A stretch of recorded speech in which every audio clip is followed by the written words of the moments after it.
ဆူနဲဟိုကအတင်22နှစ်ရွယ်ရေချောင်းစီဘွားဗေဒဘာသာရက်ကိုတင်ကြားနေပြီးပင်လယ်နဲ့ပင်လယ်နေတက်တဝါတွေကိုအကြီးကျယ်စိတ်ဝင်စားနေသူတယောက်ဖြစ်ပါတယ်။သူကရင်ကုန်ပစ္စည်းဆိုင်မှာမိုင်အာယာတိုရိုနဲ့အတူတူအလုပ်လုပ်ပါတယ်။မိုင်ကဆူနဲဟိုကိုအခုကနွေရည်အလိုက်ရင်တော့အစင်ပြေနောက်ဘက်ဗုဒ္ဓဟူးနေ့ရင်ကုန်ဖို့သွားကြရအောင်လို့ပြောလိုက်ပါတယ်။အဲ့ဒီအချိန်အာယာတိုရောက်လာပြီးကောင်းမီလေးမင်္ဂလိတကယ်ချင်းတွေကိုပါခေါ်လာခဲ့ဒီတိုင်းဆက်သွားနေရင်ငါတို့ငါးရိတ်နဲ့ရီစားဖြစ်တော့မယ်လူသားချစ်သူကောင်းမလေးတယောက်တော့လိုချင်လိုက်တာနော်လို့ဆူနဲဟိုကိုပြောလိုက်ပါတယ်။ဒါပေမဲ့ဆူနဲဟိုကတော့စိတ်မဝင်စားပဲနောက်ဘက်အချိန်ပိုင်းအလုပ်တွေရှိရလို့လာပြောပြီးပြန်လာခဲ့ပါတယ်။ဆူနဲဟိုကမက္ကဆီကိုကိုပညာတော်တင်သွားကျင်တာကြောင့်စာလဲစူးစမ်းအလုပ်တွေစူးစမ်းရင်ပတ်စံစုနေတာဖြစ်ပါတယ်။အိမ်ပြန်လမ်းမှာတော့ဆူနဲဟိုကအော်ဒန်တစ်ခုနဲ့အတူဝီချဲနဲ့အရှင်ပြင်းပြင်းလိမ့်ဆင်းလာတဲ့ကောင်မလေးတယောက်ကိုတွေးလိုက်တာကြောင့်ဖမ်းလိုက်ပါတယ်။အဲ့ဒီနောက်ခူမီကိုအရှင်ပြေးလာလို့မင်းရင်ကောင်မလေးရဲ့အဖွားဖြစ်သူကရောက်လာပါတယ်။မိတ်ကပေးလိုက်တာလားကောင်းလေးကျေးဇူးတင်ပါတယ်လို့ပြောနေပါတယ်။ဒါပေမဲ့ကောင်မလေးကတော့ကျေးဇူးမတင်မဲ့လက်ကိုကိုက်လိုက်ပြီးနှာဘူးကောင်ဟိုကိုင်ဒီကိုင်နဲ့လို့ဆွဆွဲနေပါတယ်။အပြန်လမ်းမှာလည်းအဖွားနှာဘူးကောင်နောက်ကလိုက်လာတယ်လို့ပြောတာကြောင့်ငါအိမ်ကဒီဘက်မှာပါလို့ဆူနဲဟိုကပြောလိုက်ပါတယ်။အဲ့ဒီနောက်အဖွားကခူမီကိုကမွေးရပါလက်မလျှောက်နိုင်တာဖြစ်ကြောင်းပြောပြပါတယ်။အိမ်ရှိတိလိုက်ဖို့ပြီးဆူနဲဟိုကအိမ်ပြန်လဲအောင်မယ်ဆိုပြီးနှုတ်ဆက်လိုက်ပြီးမြဲအဖွားကအိမ်ထဲဝင်ခဲ့လေဘာမှမစားရသေးဘူးမဟုတ်လားလို့ပြောပြီးခေါ်လိုက်ပါတယ်။ဆူနဲဟိုကညစာပြင်ပေးတာကိုစောင့်နေပြီးခူမီကိုကလည်းဘေးနားမှာစာအုပ်ဖတ်နေပါတယ်။အဲ့အချိန်လမ်းမေးကြောက်တကောင်ရောက်လာပြီးဆူနဲဟိုကိုရန်ဆွာနေရကြောင်းအဖွားကအပြစ်ထုတ်ရင်းခူမီကိုရှောက်မကိုင်နဲ့တော့တန်းနေရှိလိမ့်မယ်လို့ပြောနေပါတယ်။ခူမီကိုကအစားစားဖို့ရောက်လာတာပါလို့ပြောတာကြောင့်ဆူနဲဟိုကအကြောင်းကိုပြောတဲ့ထင်ပြီးအမြဲတမ်းကြွေးနေကြလားလို့မင်းလိုက်တဲ့အခါရှင်းကိုပြောနေတာလို့ဒါပြန်ပြောခံလိုက်ရပါတယ်။ကြောင်လေးကတော့အပြင်ကနေရန်လုံနေတော့မှတကယ်ချင်းမဟုတ်ဘူးဒီတိုင်းနှာဘူးပါပဲငါရဲ့ပိုက်နစ်ကိုမကျူးကျော်နဲ့ထွက်သွားဆိုပြီးမှကြောင်စကပြားလို့ရင်ခူမီကိုကဆူနဲဟိုကိုစောင်းပြောနေပါပြီခူမီကိုနော်လို့နာမည်ကိုမေးလိုက်တဲ့အခါသူမကခူမီကိုမဟုတ်ဘူးဂျိုဆဲလို့ဒါပြန်ပြောလိုက်ပါတယ်အဲ့ဒီနောက်အဖွားကရေဝဲဖက်တော့လာကြွေးပါတယ်ကျေးဇူးတင်ပါတယ်နေ့လည်စာဝယ်မစားနိုင်ဖြစ်တာကံကောင်းတာပဲဆိုကအာမနာတန်စားပါတယ်စင်းရဲတဲ့ပုံပဲကောင်းလေးကြောင်းသားလားလို့အဖွားကမေးတဲ့အခါဟုတ်ကဲ့ဒီကနေတိတ်မွေးတဲ့နေရာမှာတိုက်ခန်းကားပြီးနေပါတယ်ခင်ဗျစင်းတော့စင်းရဲပြီမဲ့ပတ်သက်စုနေပါတယ်လို့ဆူနဲဟိုကပြောလိုက်တာကြောင့်ဘသူကမေးလို့လဲလို့ဒါပြောခံလေးရပါတယ်အဖွားရေစားတယ်လို့ဂျိုဆဲကပြောတဲ့အခါရေနွေးလားရေအေးလားလို့အဖွားကပြန်မေးလိုက်ပါတယ်ရေနွေးလို့ပြန်ဖြေတာကြောင့်အဖွားကထားလို့ပေးနေတော့ဆူနဲဟိုကသူ့လို့ပေးပေးရစီဆိုကရေနွေးကိုဂျိုဆဲရှိချပေးလိုက်ပါတယ်အဲ့ဒီနောက်ညသာစစ်စားမယ်လို့ခေါင်းနဲ့ပေါက်တာခံလေးရပါတယ်နောက်တော့ဖန်ခွက်ထဲထည့်ထားတဲ့ရေနွေးချမ်းကိုခူမီကိုမကင်နိုင်ဘူးကွက်လို့အဖွားကရှင်းပြကြတာကြောင့်ဒါဆိုပလတ်စတစ်ခွတ်တို့ဘာလို့ရှိတာပဲလို့ပြောလိုက်တဲ့အခါအဖွားကတော့သဘောကျသွားပါတယ်ဆူနဲဟိုကညသာကြီးတဲ့အတွက်ကျေးဇူးတင်ကြောင်းပြောပြီးပြန်တော့မယ့်အချိန်မှာအဖွားကလွဲကိုလန့်ဆွဲပြီးမှကောင်းလေးမေးပဆက်စုနေတာမဟုတ်လားအလုံးလုံးမလားလို့မေးလိုက်ပါတယ်နောက်နေ့မှာတော့အဖွားစီသွားတော့သူတို့အိမ်မှာအလုံးလုံးရမယ်ဆိုတာတိတော့ဆူနဲဟိုတယောက်အံ့ဩသွားခဲ့ပါတယ်ဆူနဲဟိုကဂျိုဆဲကိုလန့်ကြည့်လိုက်တာကြောင့်အဖွားကတိတ်လက်စိတ်မပြေသွားနဲ့အောင်ခူမီကိုနဲ့အပြစ်မထွက်ရဘူးအဲ့ဒီစီကန်းကိုလိုက်နိုင်ရင်ရပြီစားညင်တာရှိရင်ရေခဲတက်တာတွေကကိုယ့်အကူယူစားအများကြီးရှိတယ်ငါသွားတော့မယ်ကျန်တာခူမီကိုပြောလိုက်မယ်ဆိုကနှစ်ယောက်တည်းထားပြီးအပြင်ကိုထွက်သွားခဲ့ပါတယ်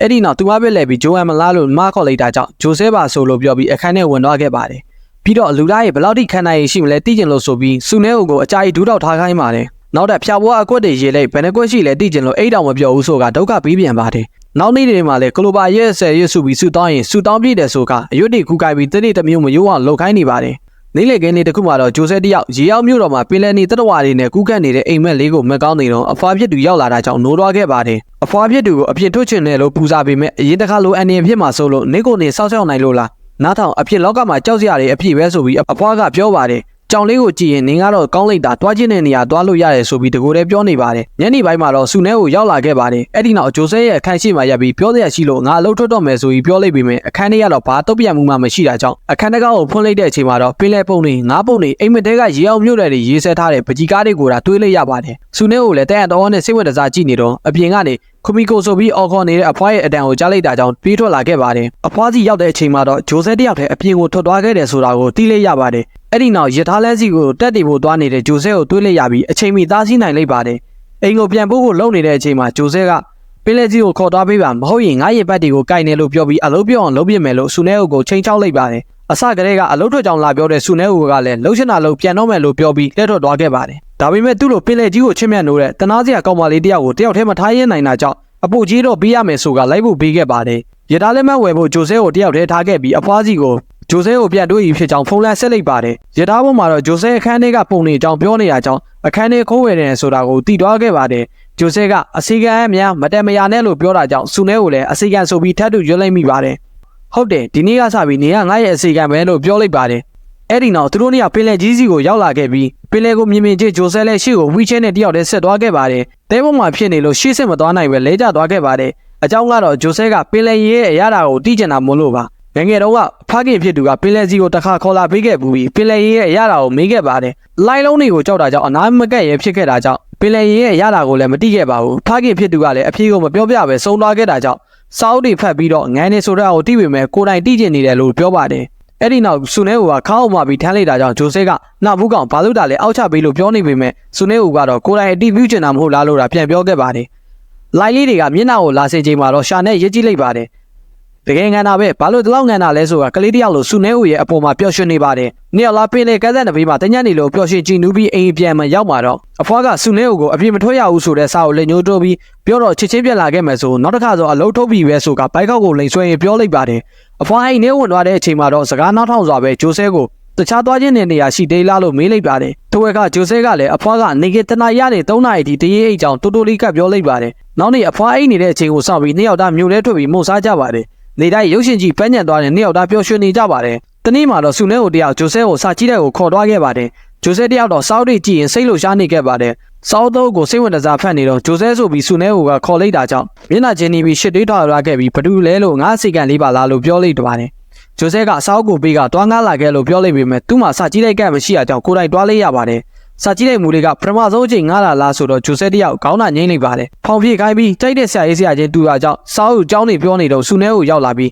ဂျိုဆဲဒီစောက်ကိုငားဆိုပြီးမှစောက်တွေပေးလိုက်ပါတယ်။စာကြည့်လိုက်မူမလေးကချစ်တူကောင်လေးလားလို့မေးလိုက်တဲ့အခါဂျိုဆဲတယောက်ကတော့ခဲညစ်ဒီမျက်နှာဖြစ်သွားခဲ့ပါတယ်။စာကြည့်ကအပြန်မှာတော့ဂျိုဆဲနဲ့စာကြည့်လိုက်မူကာနာချန်တို့ကအသက်ရွယ်သူဖြစ်ပြီး24နှစ်ပြည့်ပြီဖြစ်ကဆူနေဦးကဂျိုဆဲတဲ့ငယ်တယ်ဆိုတာကိုသိလိုက်ရပါတယ်။နောက်တော့ဆူနေဦးရဲ့အလုပ်ကိုလိုက်ကြည့်ကျင်တယ်လို့တောင်းဆိုတာကြောင့်ခေါ်သွားခဲ့ပါတယ်။ဆူနေဦးနဲ့ဂျိုဆဲဆိုင်ကိုဝင်လာတာကိုတွေ့တွေ့ချင်းဂျိုဆဲဆန်ထင်းနဲ့ကျွန်တော်ကဆူနေဦးရဲ့အကောင်းဆုံးနဲ့အချစ်ဆုံးတငယ်ချင်းအားရတော့ပါလို့မိတ်ဆက်လာပါတယ်။အဲ့ဒီနောက်ရင်ငုံလိမ့်စင်လာလို့တဲ့ကောင်မလေးတွေရောက်လာတာကြောင့်တွားရောက်ရှင်းပြနေခဲ့ပါတယ်။မာရောက်လာပြီးဂျိုဆဲကိုနှုတ်ဆက်ကဆူနေဦးနဲ့စကားတွေပြောနေရကြောင်းတဝင်းတူပြီးအိမ်ပြန်တော့မယ်ဆိုကတယောက်တည်းပြန်သွားခဲ့ပါတယ်။ညရောက်တော့အဖွားကိုဖုံးဆက်ခိုင်းပြီးဆူနေဦးကိုထပ်မလာဖို့ပြောခိုင်းလိုက်တာကြောင့်စာလုံးနေတဲ့ဆူနေဦးတယောက်နားမလည်နိုင်ဖြစ်သွားခဲ့ပါတယ်။နောက်နေ့ဆိုင်မှာအလုပ်လုပ်နေတော့ပညာတင်စုရတယ်ဆိုတဲ့အကြောင်းကြားစာဝင်လာခဲ့ပါတယ်။ကျောင်းကစတင်ဘာလမှာဆိုပေမဲ့ဖွေးရပြရနဲ့လာစီချင်တာကြောင့်လာမယ့်မက်လာတဲ့တွားမှာဖြစ်ပြီး6လလောက်တာလိုတော့တာပါ။ဂျိုဆဲတယောက်စာကြည့်တဲ့ကိုတယောက်တည်းလာနေတာကြောင့်ဆူနေဦးရောမပါဘူးလားလို့မေးတဲ့အခါအဲ့ငါတုံးကြီးကိုဘသူကဂရူးဆိုင်မှာလဲအတုံးလည်းမကြတဲ့အပြင်ငတ်ပြက်နေလို့စားပြီးမိန်းကလေးနဲ့လည်းပြောပြီးရင်လည်းလို့ဂျိုဆဲတယောက်ပြောလိုက်ပါတယ်။ကာနာချန်ကလည်းသဘောကျစွာရဲပြီးဂျိုဆဲကအရန်တိတာပ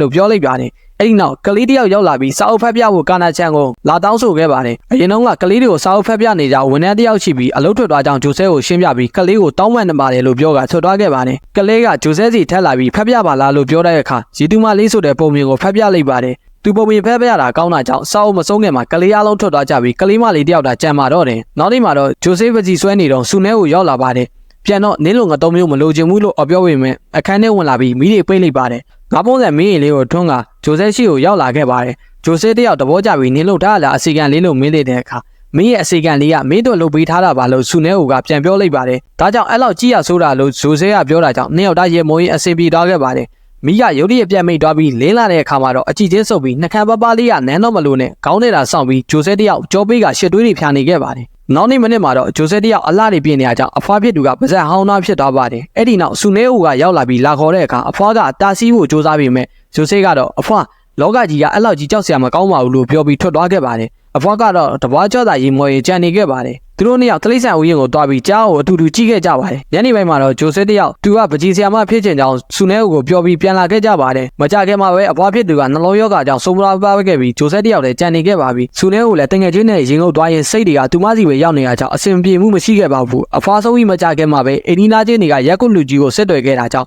လူကြီးနှစ်ယောက်ရောက်လာပါတယ်။သူတို့ကသူမကိုကူညီချင်တာဖြစ်ပြီးရှေ့ဆက်ဘာလို့မလဲလို့မေးတဲ့အခါ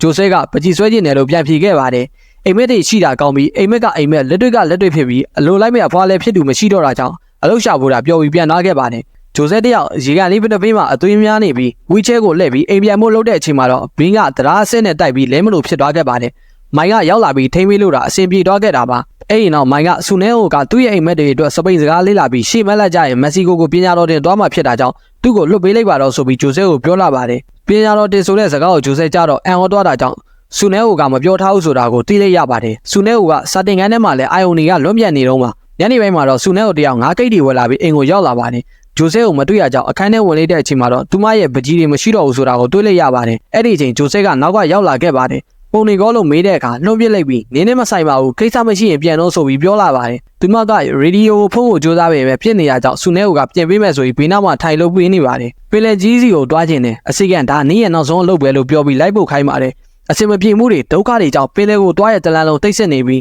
းသူတို့နှစ်ယောက်လုံးတည်းမကအရာလုံးကလည်းအရင်လိုအယောင်သွေးမစုံတော့ပါဘူးပင်လယ်ကြီးကိုကြည့်ပြီးဂျိုဆဲကငန်းတယ်လို့ပြောလိုက်ပါတယ်အစီကလေးနေကိုပြီးစရာပတ်စံလည်းမရှိအကြောင်းနောက်ကလာဖို့မလိုတော့ကြောင်းပြောပြီးအဝေးကိုလှည့်ထွက်သွားခဲ့ပါတယ်ဒီခါငန်းနဲ့ရတာကတော့ပင်လယ်ရည်တွေမဟုတ်ပဲမြေရည်တွေတာဖြစ်နေခဲ့ပါတယ်ဆူနေကငါပတ်စံမလို့ခြင်းဘူးဒါကြောင့်နောက်ဆုံးအလုပ်လုံးမပြောပါနဲ့ဂျိုဆဲဆိုပြီးပြောလာပါတယ်ဒီမှာကဂျိုဆဲမဟုတ်တော့ကြောင်းနဲ့ရုံတစ်ခုမှအလုံးလက်ခံလေးပြီးဖြစ်ကြောင်းပြောလိုက်တဲ့အခါဆူနေကဒါကြောင့်ဆိုပြီးပုံနေလွတ်မြစ်စရာမလိုဘူးလို့ပြောလာပါတယ်ဂျိုဆဲကဒါတွေကသူမနဲ့လက်လန်းမမီတဲ့နေရာမှာဖြစ်တာကြောင့်လို့ဆူနေကိုပြောလိုက်ပါတယ်ဘာလို့ရန်ဝမ်းနေတဲ့ပုံပေါက်နေရလဲသဘောကျရလဲလက်မလျှော့နဲ့လေလို့ဆူနေကပြောတာကြောင့်ဂျိုဆဲကမကြခင်ထွက်သွားတော့မှမဟုတ်လားကျမ်းမာတဲ့သူတွေကဒါတွေကိုနားမလည်ပါလို့ဆိုပြီးမှအဝေးကိုထွက်သွားခဲ့ပါတယ်အဲ့ဒီနောက်မိုးတွေကလည်းရွာလာခဲ့ပါတယ်ဆူနေကဂျိုဆဲလိုလန့်ခေါ်ရင်နောက်ကလိုက်လာခဲ့ပေမဲ့သူမတော့ကားလိုက်အလဲမှာဝီချဲဘိန်းကညံ့နေခဲ့ပါတယ်စိတ်မှုပြီးသူမတွေပြေးသွားပေမဲ့အနားရောက်ခါနီးမှာဂျားကဆိုင်ငယ်တစ်စီးဖြတ်သွားခဲ့ပါတယ်အဲ့ဒီနောက်ကားတစ်စီးထက်ရောက်လာပြီးအချိန်မီဘရိတ်အုပ်လိုက်ပေမဲ့အရှင်ပြင်းတာကြောင့်ဆူနေကိုတိုက်မိသွားခဲ့ပါတယ်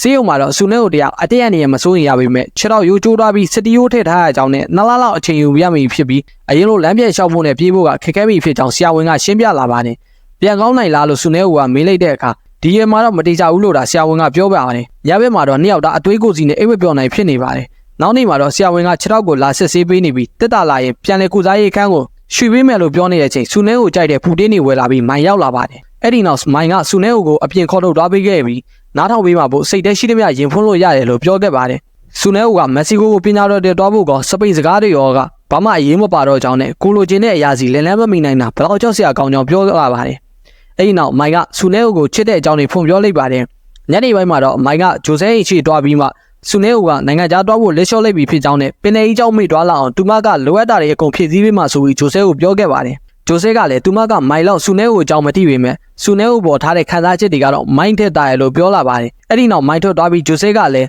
အိမ်ထဲပြန်ဝင်လာခဲ့ပါတယ်ဆူနေကိုရဲ့အငွေးတက်တွေကြံနေသေးတဲ့ပစ္စည်းလေးတွေကိုကြည့်ရင်ပကြီးပြန်ဆွဲဖို့အားယူလိုက်ပါတယ်နောက်နေ့မှာလည်းကာနာချန်စီသွားပြီးပုံမြစာအုပ်ရေးရနဲ့ပတ်သက်ပြီးအကူအညီတွားလောင်းခဲ့ပါတယ်နေရောညပါမကြမ်းစူးစမ်းရေးဆွဲပြီးတဲ့နောက်မှာတော့အာယာတိုကဆူနေကိုစာကြီးတွေကိုခေါ်လာခဲ့ပါတယ်အဲ့မှာတော့ဂျိုဆေကသူမရေးဆွဲထားတဲ့ရီတူမလေးရဲ့တောင်ပန်တစုံဆိုတဲ့စာအုပ်ကိုဖတ်ပြခဲ့ပါတယ်ပုံမြင်လေးကသူမနဲ့ဆူနေရဲ့အကြောင်းကိုပုံမြင်လေးဖြစ်ပုံဖော်ထားတာဖြစ်ပါတယ်စာအုပ်ဆုံးမှာတော့ဆူနေရဲ့ပြန်လာကူးတောက်ရေးကိုလေးလေးနက်နက်လုပ်ဖို့အိမ်မက်တွေအတွက်စူးစမ်းမှုကိုလက်မလျှော့ဖို့တွန်းအားတစ်ခုဖြစ်စေခဲ့ပါတယ်ဆူနေရဲ့စူးစမ်းအားထုတ်မှုတွေကြောင့်ပြန်လည်ကူးစားရေးရခိခဲခဲနဲ့ပြီးဆုံးသွားခဲ့ပါတယ်တနေ့ဂျိုဆေကဆေးရုံကိုလာတွေ့တဲ့အချိန်မှာတော့ဆူနေကနောက်ပတ်24ရက်နေ့ကြာရင်ဆေးရုံကပြီးဆင်းတော့မှာမို့မိနစ်10နာရီလောက်လာကြိုပေးနိုင်မလားလို့ဂျိုဆဲကိုမေးလိုက်ပါတယ်ဆေးရုံဆင်းချိန်မှာတော့ဒီဇင်ဘာ24ရက်နေ့ဖြစ်တာကြောင့်ခရစ်စမတ်နေ့ဖြစ်နေပါတယ်မိနစ်10နာရီ40ကျော်အောင်ဂျိုဆေကလာမကြိုသေးရကြောင်းသူမအိမ်ကိုလိုက်သွားခဲ့ပါတယ်လူခေါ်ခေါင်းလောင်းတီးပေမဲ့အတန်မကြတော့ကြောင်းအိမ်ထဲဝင်သွားတဲ့အချိန်မှာတော့ပစ္စည်းတွေအကုန်ထုတ်ပိုးထားတာကိုတွေးလိုက်ရပါတယ်စာကြီးတဲ့ကိုလိုက်သွားခဲ့ပေမဲ့လည်းကာနာဆန်စီကဂျိုဆေမလာလာကြပြီဆိုတဲ့စကားကိုဒါကြားလိုက်ရပါတယ်နေရာတိုင်းကိုလိုက်ရှာခဲ့ပြီးရဲရရှိတယောက်ကဝီချဲနဲ့ကောင်မလေးတယောက်သလိဆန်ဝီးရင်နဲ့ဝင်သွားတယ်ဆိုတာကြောင့်လိုက်လာခဲ့ပါတယ်